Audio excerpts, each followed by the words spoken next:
Hey, business building warrior. Welcome to another episode of Silent Sales Machine Radio. This is a Coach's Corner episode, which means I'll be bringing on Brian and Robin Joy Olson in just a moment, two of the great coaching directors on our team. Did you know we have about 60 coaches on our team who are all successful, proven Amazon course students who've built beautiful businesses, and we use their skills and talents to help coach others around here on what it is that we do. So in today's episode, they're going to talk about setting some goals for your Amazon business, some of the things that they're seeing among their students as they set goals and try to achieve them. And I'll let them do the talking on that one. I think it's a fantastic concept, the way they break it down. They talk about the easy ASINs and the hard ASINs, the easy listings and the hard listings, the process of kind of maturing into your Amazon business. And then finally, they talk about your shipments going to different places. When we send inventory into Amazon, sometimes they want us to send it to different warehouses. Even you got a 15 units and they want 5 to go to one place and 5 to another and 5 to a third. How do you deal with that? Is there a way we could send them all to one place? Is there any advantage to sending them all over the place? They talk about that. It's just a great episode diving into some very specifics. Now, if this is the first time you've heard our podcast or you've only heard a few, I really encourage you, go listen to 5, 10, 15 of the success story interviews that we love to do here. You can hear student after student after student. We've got hundreds of interviews with people who have used the proven Amazon course, our coaching program, to build beautiful businesses, and we just talk with them. But once a week or so, as we're about to do, we love to do Coach's Corner, where we bring you content for those of us who are already doing the business. Who better to talk to than coaches who are having numerous sessions with our students every week around here. There's links to everything we're about to talk about at silentjimdotcom, including a link to our free Facebook group with over 74,000 business building warriors from all over the world. If you're not in there, get in there. If it's been a while since you jumped in, hey, there's something I've been doing the past few weeks that might really interest you. I've been taking screenshots out of my own Amazon seller account and showing you the exact data of what we're selling, how much it's selling for, what we paid, how we made the decision to sell against that product. Jump in and look for those discussions. There's always an image associated with them. It's a picture of a graph, and it talks you through why I'm doing what I did. You can find those very easily in the photo section inside of our Facebook group. Scroll through, you'll see them, and hopefully join the conversation. It seems to be a pretty popular topic, and I enjoy doing them. Many of the other leaders on our team, I think, are going to start doing them as well. So enjoy those. Great ways to learn. It's completely free. Great ways to learn what's working well for the leaders in our community. All right. God bless you, business building warrior. Thanks for hanging out with us today. I'm going to turn it over now to my good friends, Brian and Robin Joy. Enjoy this episode. Welcome back to Silent Sales Machine Radio. We are your co-hosts. I'm Brian. And I'm Robin Joy. And this is Coach's Corner. Hey, Brian, I heard something this week that I want to share with everyone. It really was impactful for me, but I can't remember how I heard it. I'm not sure it was this week, but very recently I heard this, and I can't remember who said it. Just the other day. Just the other day. You know, the other day. That's a family joke. But what I heard was, if you write your goal on a piece of paper, we all know to write down our goals, right? We know the value of that. Write down your goal on the piece of paper. Then turn the paper over. On the other side of the paper, write down what it would take to achieve that goal. Mm-hmm. What would it cost you in time, money, efforts, whatever you have? What would it cost you to achieve that goal? Mm-hmm. Then that's what I heard. And then you decide whether you're going to do it or not. But what I want to add to that is, when I started doing that for myself, I realized that I have now defined what it's going to take for me to reach that goal. I have a decision to make now, right? I have to decide, am I willing to do what it takes to reach that goal? Just writing down the goal didn't get me there. Just writing down what it takes doesn't get me there. What gets me there is the decision. Am I willing to do that? And then I'm still not there. Am I? If I decide I am willing to do that, then I have to do it. Mm-hmm. But if I do, then I can watch my goals come to pass. Mm-hmm. I can watch my dreams come true, right? What do you think about that? So I think that's great. One of the things I want to help bring clarity to this point, we talk about writing down goals. Yeah. Goals are typically, it's some milestone event, like, oh, I want to have in this business, right? I want to have $10,000 a month in sales, or I want to have $50,000 a month in sales, or I want to have a 7-figure business. Mhm. Those are goals, Yeah. right? But let's Nothing wrong with that. focus on what is the outcome, right? Yes. It's sort of like this, when you're in the sales business, you're Mhm. not telling someone about how fancy your drill is when all they really want to do, the customer wants to hang a picture. Yeah. Right.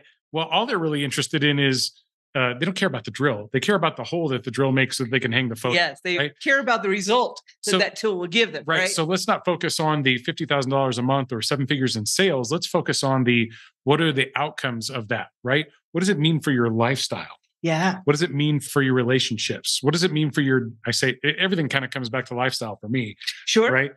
Does it mean that you're working Your security, less, your security, right? We talked the other day about the things that we want to be able to control in our lives, not being subject to an insurance company or the way that an insurance company works.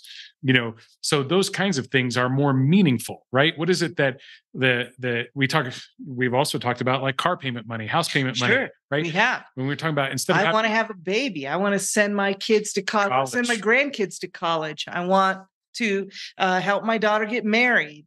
Several goals that we've had, but these are the outcomes of meeting those achievements, right? Right. So it's not the achievement necessarily. It's not the sales amount. It's not the profit amount. It's what is it getting for you in your life? That's what's really going to be the motivator, not the dollar amount, not the gold bars that we all love to look at, that we're addicted to on our phones, right? Those are great. Those are great. Those are leading indicators of what, those are the things that help us keep going towards our goals, right? Right. But when we're having a day when the gold bar isn't as tall, yeah, right, or no gold bar appears when we're just getting started, then we have to remember why we are doing this, and it's for the outcome. It's not for the dollar amount. Right. It's not going to help me on a day that's really tough and I really don't want to do this today. It's not going to help me for you to tell me $10,000 a month in sales, because that's just a number. Right. What's going to help me is, remember, you wanted to send your grandkids to college. Remember, you wanted to offer something to someone. Remember, you wanted to buy an engagement ring for your girlfriend. Remember, you wanted to take a family vacation to Disney. Yes. Remember, you wanted to, spend more time with your grandparents. Your parents, even. Who knows? Who knows? It could be whatever those things are that are important to you. That's what is the goal for me. Yes. Right. And then the result. It's what you get after you meet those goals. And then when you're writing that down, you're saying, okay, here are the things that I want in my life. And then we're talking about, are you identifying what is going to get that goal? Identify the vehicle. We've talked about multiple vehicles, right? In our lifetime. What is that vehicle? We happen to be here talking about Amazon FBA and the replens business specifically on Amazon, doing arbitrage.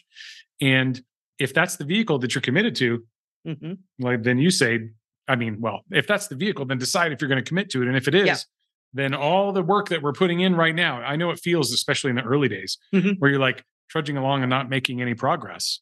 But in the early days, that's what it feels like. Progress comes, gradually. Gradually. Yes. Nothing happens overnight.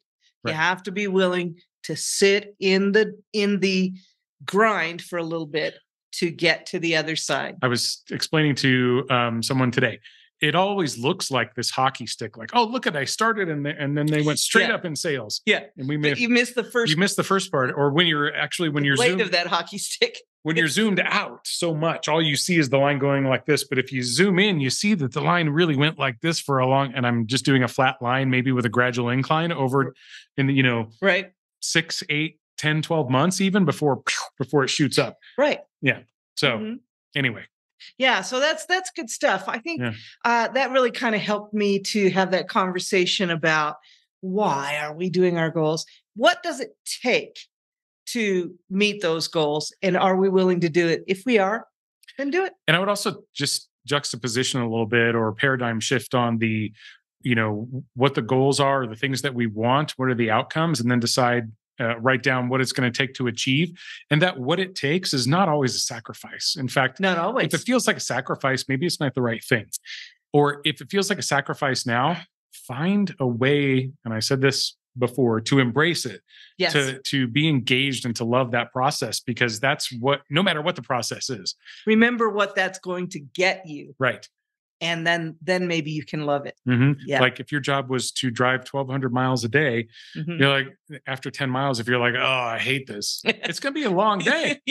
Right. But if you're like getting into it and figuring out ways to get better at it and loving the sights and all that. Yeah. I mean, fine things. I can learn a lot on the road while I'm listening to, courses or tapes or tapes. Not tapes. Okay. All right. I'm old.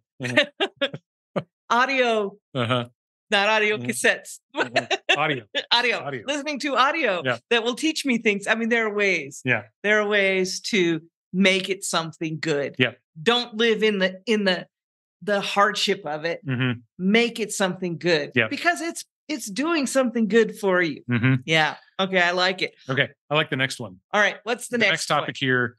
We were talking about Maslow's hierarchy of needs in a very fundamental sense, right? If you go and look up the pyramid of whatever, at the very bottom of that is like to breathe and have shelter, food, and shelter, food and clothing. Yeah, this is your basic. Clothing is even one step up. Like you can get by without clothing if you live in the right, maybe, right, temperature. Well, cavemen lived in the ice age, so right, theoretically. But anyway, but as you progress, once you take care of the food and shelter, once you take care of the clothing, once you take care of the safety issues, then you start building, conveniences into your life, right? Or you start finding ways to be efficient at these things that you didn't necessarily care about in the beginning, because in the beginning, all you cared about was getting food in your stomach. Right. You don't care about recreation or downtime. You care about surviving. And this reminds me of when we're just getting started in the Amazon business, when we're looking for replens, when we're looking for test-worthy ASINs. Yes. In the beginning, we take the ones that are more challenging than some of the others because we can do it. We can check the box of. In the beginning, we'll take any ASIN. We'll take whatever comes any to test-worthy. us. So when I say any test-worthy ASIN, right, that we'll take whatever comes to us, because often, I think what you're trying to say, hopefully correct me if I'm wrong, often those are ones that other people are not looking for because they've moved on. Right. Exactly. So you got to start with those ones that might be a little more difficult. I heard maybe they don't all have to be difficult. If that's what comes to you, though. Go ahead and take that. And I'll like just give an example here, right? Okay. In the beginning, the early days for us, one of the ASINs that was on our replens list was an 8-pack variety pack of mug treats from Betty Crocker. Yes. And by the way, if you see any of those listings out there, I've looked at them because of the recent, Section 3 stuff that's going on. I would avoid those. Right, like just listening, so don't making sure you're checking all the boxes on getting the right kind of test-worthy ASINs. Yeah, but make sure you there were 8 flavors. Okay, and at the time, Walmart carried all 8 flavors in most stores. However, when we would go into Walmart, they would invariably be out of one or more of the flavors. So then we had to go to Target. But Target only carried 4 flavors. And so ideally, if Walmart was out of one of those flavors, it was the one that Target carried. And then if it wasn't, then I had to go to my local grocery store, which was not a national chain, and pay like $1 more a box to get it. But it was worth it to me because the amount of profit that we were getting on that one ASIN was like $10, $12, right? So I was okay to pay an extra $1 or $2. We didn't have enough ASINs that were better yet. Right. I remember that. And it was big, and you had to go to the box. And we had heavy. Boxes. Right. There was a lot of work there. A similar one was we had this 12-pack variety pack listing of this powdered drink mix. Oh, yes. What was do you remember the name of the powdered drink mix? I don't remember. Anyway, and there were this 12-pack variety pack. All of them were 12 different flavors. There's 12 different flavors. And nobody carried all 12 flavors. And nobody, exactly. So you could get some at Walmart, you could get some at Target, you could get some at your local, like CVS. I mean, not local, but at CVS or Walgreens. And then you can get some at the local grocery stores. You had to go around town and put it all together. And it was. But we were willing to do that because we didn't have anything better. And those things were awesome from a profit perspective when we were able to fill them. The challenge was we couldn't sell 30 of them a month because we just couldn't get that many of them, right? So that forced us to diversify, which is what you want to do anyway. Right. You're going to want to move past that. But in the beginning, that's what you have. That's what came to us. That's what we used until we looked at more ASINs and more ASINs and more ASINs, tested some more and found some and got enough on our list where we could start replacing those difficult ones. Yeah. when we're Mhm. going through this pattern recognition in the early days, when you find one, you're like, you could look at 100 and then you find one, you're like, oh my gosh, this is it. Yeah. It stands out to you like a sore thumb, and you're Yeah. like, here's one, I got one. Yes. Right. And then the other challenges will ensue. Yes. Oh, it's out of stock. I can't get it. Yeah. You know, any number of things will happen. But on the ones where everything lines up and it seems like, you know, everything needs to be in perfect alignment throughout the universe, and when you're just getting started, in order for you to find one sometimes. Yes. It But seems like that. It seems does. like it. But it's because it's this pattern that you're not used to looking for yet. And once you find one, then you grab it and you prove the concept out. You send it in, it sells. Yes, you make profit. Okay, great. Now I'm going to go buy some more of that, and I'm looking for more. Yes. Right. Always got to be looking for more. We still test new ASINs all the time. All the time. All the time. So you're looking for more. And the more you look, the more better you get, right? At recognizing that, seeing the pattern. Yes. Right. And I love that Jim's been sharing a lot of those pattern type things Yes. In the Facebook group recently, where we're like, hey, here's one. Look at Keepa says it has 37 drops a month. I've sold 380 of these over the past year. And what I sell it for is not even on the chart. Yes. Right. Those are awesome things just to. And that happens. It's real. It's real. We're not asking everyone to, you know, just say, well, I'm going to buy whatever and put it out there above the buy box. No. This comes with experience. Also, keep in mind, Jim's been doing this for a few years. Sure. So, you know. But we're showing you what the evidence is that you can have to not have to sell it right at the buy box. Yep. So when you look at an ASIN and you say, oh, well, it's selling for the same amount here as it is where I can buy it. Yeah, but that's not what we're asking you to sell it for. If you are doing the 3-step check and working with us, you're going to test that at much higher than the buy box in most cases. If the evidence exists Yes. Yeah. Yes. Well, anyway, the point of this story is that in the beginning, you take whatever you can get, right? It's very it's very similar to Maslow's hierarchy. You know, we're looking for anything that we can get our hands on that we can send in because we have nothing. Yeah. But as you build. We're going to get a palm leaf to give ourselves shelter, even though that's not the best shelter. That's some, right? As you get experience, you start getting better ASINs. You start understanding what works for you, what doesn't work for you. And what you started off with, those first 6 months, we don't sell any of those ASINs anymore. No. Many of them are still out there. We just don't sell them anymore. Several iterations of going through our list and saying, okay, let's replace the lowest profit ones, the hardest ones to get, with ones that are better.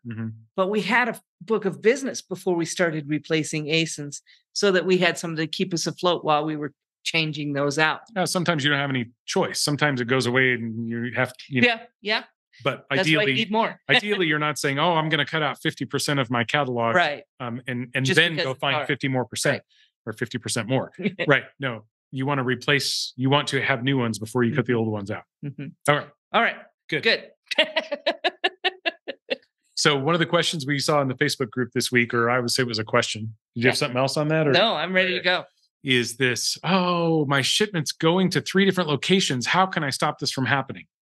And this feels like a real thorn in your side when you're just getting started. When you're only sending in 17 units and it has to go 3 different places, it feels really painful, right? It does. But as you build up more and more ASINs that you're either testing or replenishing, and you're sending in 50, 100, 150, 300 units in a week, and you have to go to 3 different locations, and we all deal with that. It's much easier to appreciate that. And there are some actual benefits that you get from that. There are.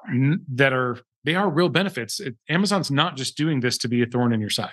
Correct. And speaking of things that you can embrace and find the good in instead of just complaining about them, this is one of those things, I think, because we want our items, our inventory, to be in as many places as possible throughout the country, because we want those to be close to as many customers as possible.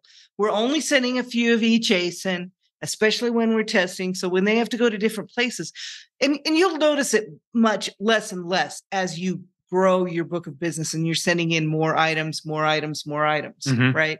But the great part is it's closer to more people, a larger variety of people that might be seeing your item closer to them. So I embrace that. I think it's great. Well, I think just understand the process here. Okay. Okay. The process is if you wanted everything to go to one place, then you could send everything to that one place. You could do that. You can accomplish that by subscribing or signing up for the inventory placement service. Sure. And Amazon will charge you a per item fee to allow you to send everything to one distribution center, and then they will part it out for you. And they charge you a fee for doing that. Alternatively, when they're having you send it to 3 different locations, this is kind of like a discounted. I say discounted because I know we're paying shipping to get to those 3 locations. And so it works best at scale. And when you're sending in when you have to send more than 3 units to one location, but it is like a sort of a quasi or a pseudo inventory placement. You're getting your products to those fulfillment centers that Amazon was going to put those items in anyway faster. Okay. Yes. So unlike if you send everything to one distribution center and then everything goes into so FC, they have to receive it all. Everything goes into FC transfer. And it goes into FC transfer. FC transfer. Put it on a truck. They send it to somewhere else. Right. So by you sending your stuff to 3 different locations, you're taking 1 or more steps out of the process of that FC transfer process. Right. No guarantees it won't still happen. Yeah. But it happens much less if you send it to where they have you split your shipments up to. And again, these are things that are cured by growing a book of business. Yes. You won't notice that nearly as much when you'll have a main place that you send most of your items and then a few to other fulfillment centers. And you won't notice it near as much because you have a much larger book of business and you're getting much more efficiencies out of your shipments to start with. You'll have box filler and you have an understanding of how much to include for the expenses of shipment. That takes a little bit of time to build. And it motivates you you're like, oh, I have to spend $14 to send 3 items to Dallas. Yeah. What the heck? This is going to hopefully serve as a motivating factor for you to get more things, right? Because the last thing you want to do is every week only be sending in 17 items. Yeah. A little bit early because we're not to the end here yet. But what cures that, Brian? Yes. Yeah. Right. Yeah. More ASINs, right? Okay. This also allows the multi-dimensional buy box to come into play much sooner. Yes. Okay. When we talk about, again, the number of fulfillment centers that has grown over the course of the last decade, and the number of potential destinations for your stuff to go to, by you getting it there, you're just asking Amazon to go that last mile. You're going to be able to take advantage of, not directly, but you'll have the benefit of getting that multi-dimensional buy box sooner. And again, what does that mean? Your item is going to be in a warehouse close to a shopper that may not have any of the other, that may have those items other than yours, that's close enough to them. So when they go to order it, it's they're buying it from you, as opposed to the featured person in the buy box, because your inventory is closer to them. So the chances of that happening are greater when you're in more warehouses, and that happens sooner. Faster. Yeah, it happens faster when you are sending to multiple locations. Yes. And time is money. Time is money. And speaking of, I feel like we've been going 100 miles an hour here. I know. Breathe. Yes. Okay. You have a quote for us, Brian. You have a quote? What do you got for us today? I like to come in with quotes. This one comes fairly recently. I saw it over the weekend, actually. Coda Sanchez is somebody that I follow on LinkedIn. She had an awesome quote. I mean, it's just so fundamental and to the point. And it really goes like this. It did. The most underrated secret to success. Are you ready? You say you will do a thing, and then you actually do the thing. 90% of people don't do this. Okay. The secret to success is say you're going to do it. No, the secret to success is actually doing what you say you're going to do. Yes. Which ties back so closely to what we started off with, right? Right. Write down, the desired outcomes, write down what it's going to take to achieve that, and then decide whether you're going to do that or not. When you decide that you are going to do it, then do the thing. Do the thing. Right. And when that happens, when you commit, right? When there is no negotiation in that, then you'll experience the success. Yeah. You'll get there if you're determined to get there. Yes. Yeah. And there's lots of help. The best way to get to $10,000 a month in sales. I do know the best way. What is it? We test 5 test-worthy ASINs a week. Every week. For 6 months. And we get to Oh, we got it out of order. We got it out of order. Okay. I already forgot it. Okay. Well, 3-step check. Trying to say 3-step check. And a 4-week test can get you 5 figures a month. 5 figures a month In within 6 6 months. Mhm. If you're If you're consistent, consistently testing 5 ASINs ASINs a a week. week. Right. That's it. 5 ASINs a week. That's all it takes. That's all it takes. It gets you enough to have a balance in your shipment, Mhm. but not so much that you're so burdened it's not possible. Yeah. Nonetheless, more ASINs. However you get there, more ASINs. You need to test more ASINs and you'll get there. Yep. All right. Well, we already said the how do you solve that? We did. Okay. Still the way to How do you solve it. that? Still the way to solve it. More More ASINs. ASINs. All right. Let's go get some more ASINs. Let's do it. Talk to you soon, everyone. Talk to you soon. Bye-bye now. So thanks for hanging out with me today on today's episode. But before I let you go, I've got a special guest that we're bringing in once a week or so around here. You guys are saying you love these little segments I'm doing with Mr. Jeff Schick. He's my legal Amazon best go-to expert. And so many people in our community are working with him now. He really helps put us at ease and help us handle those IP complaints and Amazon legal issues better than anyone in the industry from my vantage point, which is why we're bringing him on the show. And what have you got for us today, Jeff? So I have an interesting one. This is a very commonly asked question, and it's a very commonly people don't know the answer. It is, what should a seller do when they get an IP complaint? And so, Great because question. the more you sell, the more the odds are going to happen. You're going to get an IP complaint. It's not a matter of if, but when. And having that plan in place is kind of like almost like coming up with your emergency plan so that well, what are you going to do? So that way you think about it now when you're not stressed, so that when it happens, you already know what steps you're going to take. Yeah. And I don't want to say that it's inevitable, but with the model that we teach, it probably is going to happen at some point. And everyone gets nervous when they see that first IP complaint. So walk us through first, maybe let's start here. How serious is this, or how serious could it be? What's my worst case scenario? And then let's talk about what do you do when you get one? So worst case scenario is an interesting one because Amazon has a variety of different actions they can take depending on the type of claim. So the worst case scenario claim would probably, in my book, would be a seller having what's called a confirmed counterfeit. That's where a brand went onto your listing. They bought the product from you, the seller. They then looked at it. They maybe maliciously, we've had it happen with a couple brands so far this year, where then they go to Amazon and they say, I want to make a complaint through brand registry and file a counterfeit. And then Amazon has a question. This next question down is, did you buy this product? And if they check yes and supply an order number, now we've pushed it from the counterfeit without a test buy into the confirmed counterfeit category. And so in those cases, it can drop a seller's account health rating down to 0, and it can result in suspensions. So that's your worst case scenario. The most common IP complaints we see are counterfeit without a test buy. Those have about a 4 to 10 point impact on the account health rating. Amazon can double it in certain circumstances, so it could go up to 20 points.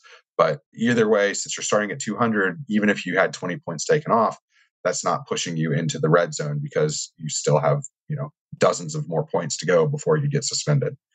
So it's, something to be mindful of. I'm not saying, hey, just, start selling anything and everything that gets IP claims. They don't matter, because that's not what I'm saying. That's not the message we want to send. Certainly, you do want to try to avoid them, absolutely, and stay above board and keep good records and only buy from reputable sources. We did actually have one of those where we, innocently enough, bought a small handful of a product that did generate that counterfeit IP complaint as confirmed by a purchase. And we had no idea that it was a counterfeit, but they came back and showed us, hey, the packaging is actually completely different. And we had bought it from, it was like some kind of closeout. We used to do that. We don't do it anymore. This has been like 5 years ago. I don't ever buy anything from like closeouts, discount bargain barns, with bins of stuff. Like, I don't sell that stuff on Amazon. Maybe that'll be a good segment for us to do sometime. But it happened to me. Absolutely. And we weren't suspended. We had to stop selling it and we had to create a plan of action and we were fine. Is that the case most of the time? So to answer your question, when someone gets an IP claim, they don't often cause sellers to immediately get suspended, but left unaddressed and left, where they continue getting more, definitely it can cause suspensions to happen. Now, there's an interesting, I was asked this question today by a client. They said, what is Amazon expecting in terms of me to address this violation? It says on here, your submission is required. The person on the phone told me I must address this as promptly as possible. What does that an acceptable timeline look like? And the answer to that is it depends. But it's typically not, it's somewhere between as fast as they want you to reply and as slow as you possibly can, so that you figure out. And the reason for that, is that you need to figure out the facts. And so a big part of what my team does is that we do fact finding. So anyone that submits an IP claim, the first step before, an attorney ever even touches the case is that we have one of our paralegals go through the case and look at all the facts, because believe it or not, what sellers see and what we see can be two different things. And of course, what Amazon sees could also be door number 3. And so our goal is to make sure that we have all of our facts lined up in a row, all of our documentation in order before we ever even start thinking about going to Amazon. Because the last thing we want to do is go to Amazon and say, here's an interesting case I worked on recently.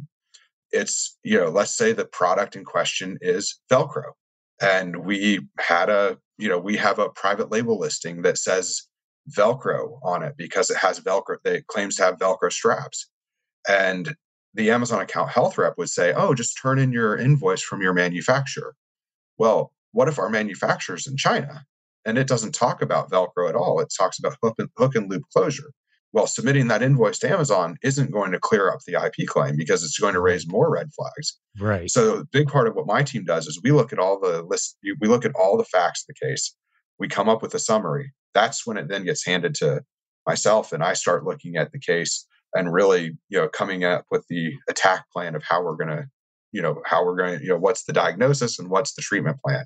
And then from there, we come up with, the next steps on how to address the IP claim. So, good for sellers as coming up with this, this whole concept of IP claim emergency plan. Step 1 really is to get your documentation in order, because you can't make any decisions if you don't know what you're dealing with. So, let me repeat that because I think it's important. If you don't know what you're dealing with, you can't address the problem. First step is collect all your receipts. Look at what you sold. I've had sellers where they're like, I swear it was Nike. It was a Nike shirt, and then we pull the receipts and it's Champion. Mm-hmm. And that's, and Nike doesn't file IP claims. So, before people get freaked out thinking that Nike or Champion file IP claims, because they don't, or have not, I should say, they haven't. I'm not saying that they do, but, it's a lot of times people will get hung up and they'll be like, it was a Nike listing. The PDP says Nike. And then we look at it and it's like, no, the product detail page or PDP says, brand XYZ. So really, we collect all the data up front, figure out what kind of issue you have. And then now you're able to then come up with next steps. And maybe that next step is that you decide that you're going to appeal it on your own. That's, some sellers are confident doing that. I would say, one thing is if you get one rejection on your own, it might be time to think about looking for help, because the way Amazon's system works, they keep a record. And so every rejection gets stacked in there. And by the time, I had one seller come to me recently, they had submitted 12 appeals. This was for an account suspension. They had submitted 12 appeals on their own before they sought professional help. And going into it, I told him, I'm like, I'm prefacing this case that this is going to be tough, because when we submit your appeal that I write for you, this agent now has on right monitor, they've got your appeal that I just wrote for you that they're looking at. And on the left monitor, they've got 18 red X's saying that you've been rejected with notes next to it why it's been rejected. It's really hard on number 19 for them to push the button and then have to write an explanation why they're overturning 18 other people that they said no, that said your account should stay, deactivated. On that case, we did win. That person took the time, they read it, and they reinstated the account on the first appeal. That's phenomenal. Yeah. And that's the value of working with someone who knows what data and facts needs to be gathered and how to write that appeal. And, I don't want these segments to cause anyone's heart rate to go up or for anyone to lose any sleep. Quite the opposite. Once you've got a pro in your corner, the vast majority You of the don't. time, these things all turn out okay, but you are going to see some of these, we're selling on someone else's platform and we're selling other brands that we don't own. There's going to be friction from time to time, but uh, Absolutely. don't let that take away from the opportunity as long as you're dealing with a pro. So when you get an IP complaint, gather your information, gather your facts. And if you're not a client of Jeff's, maybe that's a good time to start thinking about hiring someone who knows what they're doing to help you manage this scenario. But any other tips? I know this is a kind of a can of worms. IP complaints can go in so many different directions. Like how many different kinds of IP complaints are there? How do you Ooh. categorize them? So let's think about it. I like to categorize IP complaints by, and this is just received IP. We're not even going to talk about suspected IP or product authenticity complaints, but just on received IP complaints alone, there's trademark category, there's copyright, there's patents. Those are the top three categories that we look at. Now, within trademark, there's subcategories. So there's trademarks on product, trademark on product detail page, counterfeit, counterfeit without a test by, parallel imports, which is actually a new one we should talk about, and because that just rolled out into the United States a couple weeks ago. And then there's trade dress. Trade dress, no one ever talks about. No one really even knows about it. And for arbitrage sellers, they'll never need to know about it. But it's funny nonetheless. The Hallmark case in the Supreme Court case law is actually Taco Bell. They sued Taco Cabana, which is a Texas version of Taco Bell, although I think much better. And they both got into a lawsuit over who copied whose table design colors because they each used different tile on the same tile on their table, and said that was the hallmark of their store. So, but okay, so that's trademark. Within copyright, we've got copyright on product, we've got copyright on product detail page. We then also have this other sort of weird copyright that very, very seldomly comes up, but it's copyright counterfeit. That has to do with media and books. So DVDs, CDs, and books and other printed stuff. And then within patents, design and utility patents are the most common ones sellers would ever interact with. But again, typically only comes up for private label sellers that have to worry about the patent cases. Gotcha. Well, that's fascinating to me. It just demonstrates the level of knowledge and experience that you've had, 4 years doing this and helping Amazon sellers dig out of these little scary pits they find themselves in quite efficiently and with a high success rate. But I still, appreciate it. I appreciate you being here and being a member of the community. And I think, we could easily go much longer on this topic, but I think the main point of today's short episode is, hey, if you run into some IP complaints and you're having trouble navigating them on your own, jump over to jeffschick.com. There's a link in the show notes. Hire a pro and sleep better at night, knowing that you've got someone who understands this landscape and can help you continue to navigate Amazon legally without losing any sleep. So appreciate you being here, man. Thanks, Jeff. Thank you. Appreciate it for having me on. Real soon. Of course. Absolutely. Talk to you then.